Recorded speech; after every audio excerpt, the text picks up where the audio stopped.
Pirated SPG. Striktong patnubay at gabay ng magulang ang kailangan. Maaaring may masiselang tema, lengguwahe, karahasan, sexual, horror o droga na hindi angkop sa mga bata.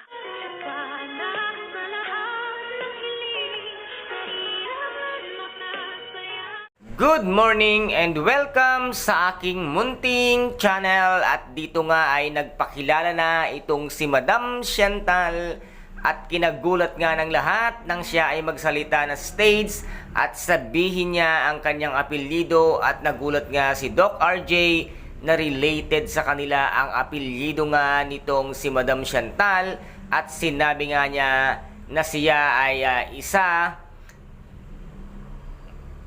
kaapelyido nga ni Moira. At dito nga ay nagtanong si Dr. RJ Tanyag, nakilala mo ba si Moira? At sumagot siya ng oo at sinabi nga niya na siya ang nanay ng demonyitang si Moira. Kaya dito nga laking gulat ni Miss Giselle Tanyag nang ibunyag nga ang katotohanan ni Madam Chantal na siya ang tunay na nanay nito ngang si demonyitang si Moira. At dito nga ay halos nag-walk out na nga itong ating si Miss Giselle Tanyag.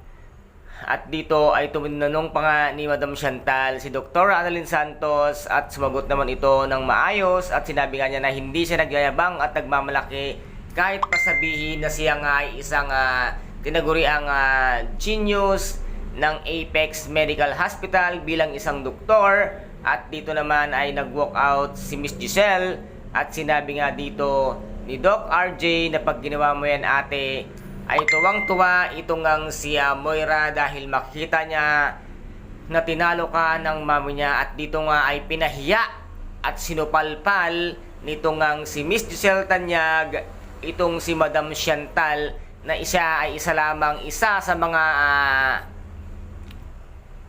may share dito nga sa Apex Medical Hospital. At sinabi nga din dito ni Madam Chantal na siya ang dating nagmamay-ari ng Apex Medical Hospital at ngayon ay babawiin niya, ngunit hindi papayag ito ngang si Miss Giselle Tanyag. Go, go, go Miss Giselle Tanyag, ipaglaban mo ang karapatan mo.